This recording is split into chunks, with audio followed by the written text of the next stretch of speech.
पवित्र बड़ू अग्नि परीक्षा देहली अग्नि देवता प्रकट हो कहल कि राम जी इस सती नारी बाड़ी गंगा जैसी पवित्र है। तो जब वो जानता रहे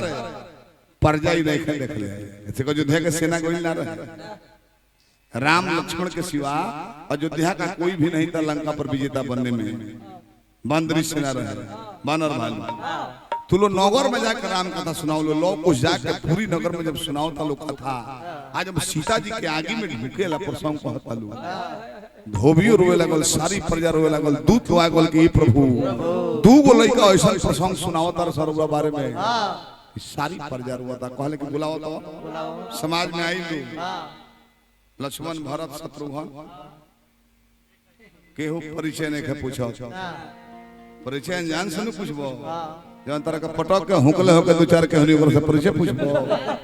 तो जान तरह की ढाई इधर करने ऐसा हम निकल जाने केहू पूछत नहीं के भल की कथा सुनावा लो अब लागो लो प्रसंग कहे जब सीता मैया के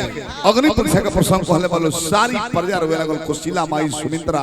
कि कई राम लक्ष्मण भरत शत्रुघ्न सुमंत जनक भी रहले उस समाज में सभे जब रोवे लागल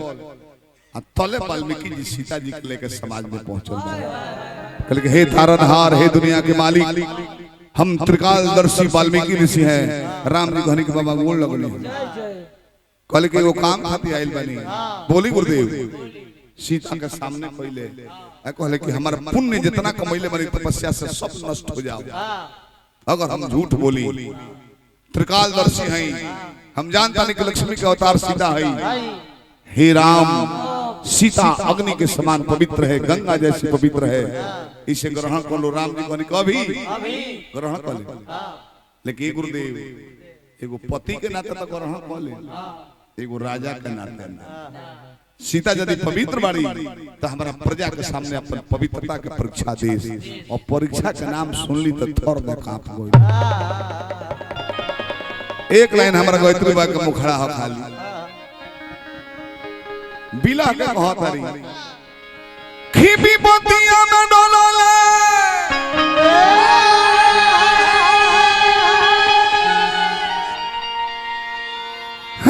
हरदाई बा विपतिया में डोलले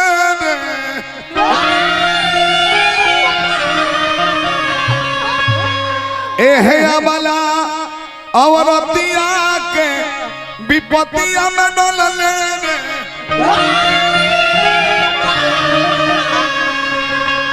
हाथ जोड़ के धरती पर गता कतरिया कहल कि हे धरती मैया तोहरे से प्रकट भेल बानी मांगता नहीं है अरे भिक्षा हो अब थाक कोई नहीं देते दे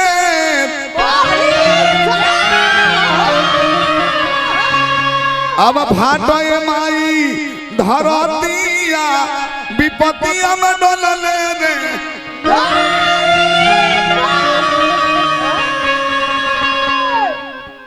हाथ जोड़ के प्रभु से कहले कि हे प्रभु हमारे जाए के समय आ गइल बा अंतिम इच्छा हमारी है मां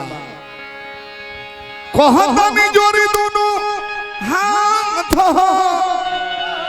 है दोनों बबुअन के राखली ना कहे कि जिंदगी में आइल बा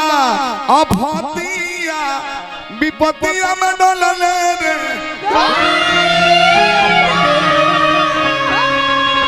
सारी प्रजा के लोग देखो मालिक आ सारी लोग के सामने धीरे धीरे धरती फाट गईली सीता जा के गोदिया में पागल जैसन भइल सब पर अरे मोतिया विपतिया में डोलले